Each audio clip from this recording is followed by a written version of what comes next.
बहू और बुलेट। घर के बाहर फट फट फट की जोर से आवाज हुई। सीमा को लगा कि पटाखे फूट रहे हैं। वो डर के मारे घर से बाहर निकली। देखा तो सामने योगेश यानी कि पति देव एक बुलेट बाइक पर बैठे हैं। अरे डर गई क्या? बाइक लेकर आया हूँ तुम्हें घुमाने के लिए।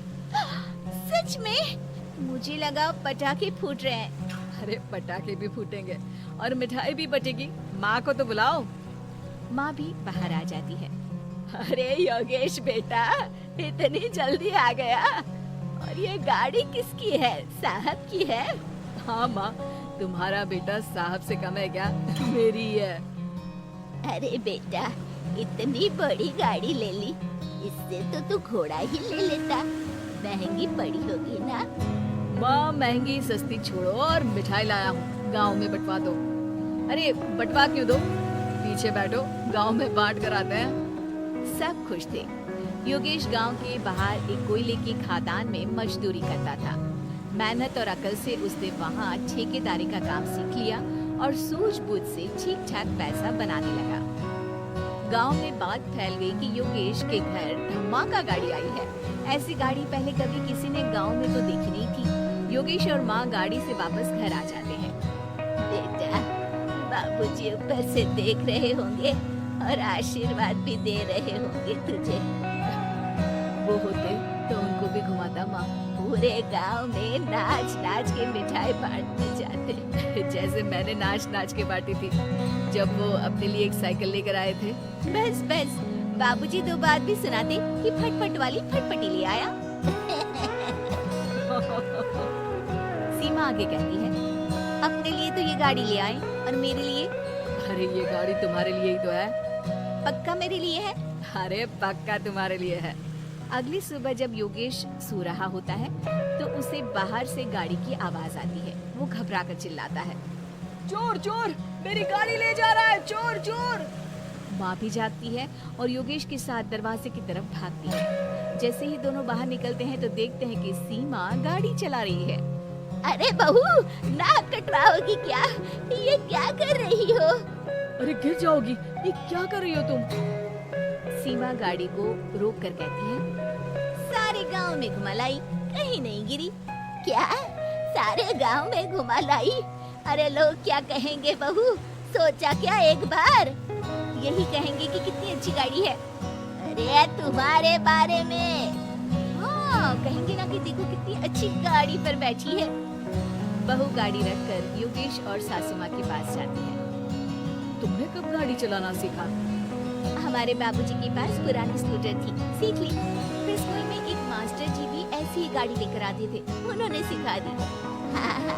स्कूल के मास्टर आजकल यही सब तो सिखा रहे हैं। पढ़ाई का कुछ सिखाते तो कुछ भला होता। अरे बहू, अब गाड़ी मत चलाना। हमारे परिवार में कभी किसी औरत ने पीछे से आगे की सीट पे आने की हिम्मत नहीं की है।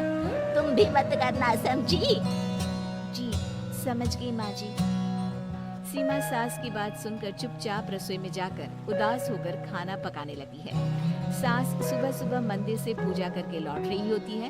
तभी उसे दो औरतें रोक लेती हैं और कहती हैं, अरे बहू को थोड़े अच्छे लक्षण भी सिखा दो। गाड़ी चलाने निकली थी, गांव की मर्यादा का कोई ख्याल नहीं है। वही तो। अरे पैसे आने लगे हैं तो क्या मतलब कि किसी रीति रिवाज को नहीं मानोगे? अरे समाज में रहना है तो समाज के ढंग से ही रहना पड़ता है। अरे लाज भी नहीं आई बहू को? चूल्हे चौके से निकलकर सीधे गाड़ी लेकर चौराहे चबूतरे नाप लिए, फट फट फट करते हुए। अरे कुछ कह देना उसे। अरे ये क्या कहेगी? बूढ़ी सास है, इनकी थोड़ी ना चलती होगी घर में। हाँ, बहू की ही चलती होगी, मर्जी भी और गाड़ी भी।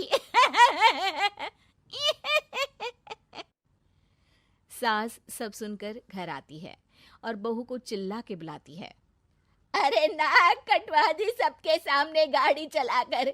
औरत जात गाड़ी नहीं चलाती।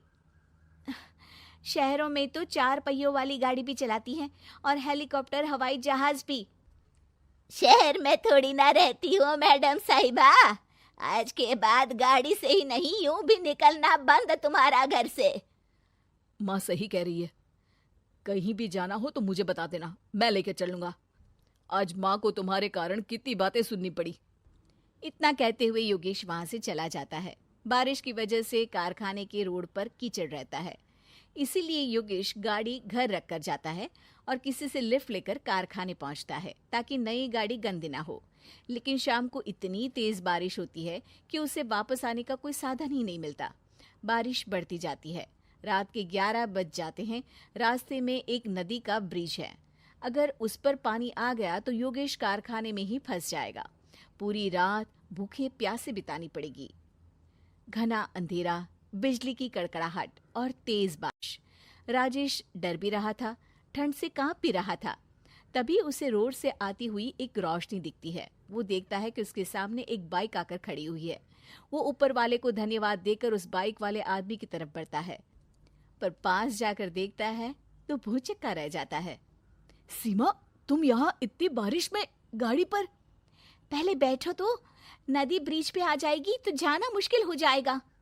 योगेश गाड़ी के पीछे बैठता है। सीमा गाड़ी चला रही है। मैंने तो तुमको पहचाना ही नहीं। गाड़ी की आवाज तो पहचानी होगी ना। अरे पर मुझे नहीं पता था कि तुम आओगी। अच्छा किया कि तुम आ गई।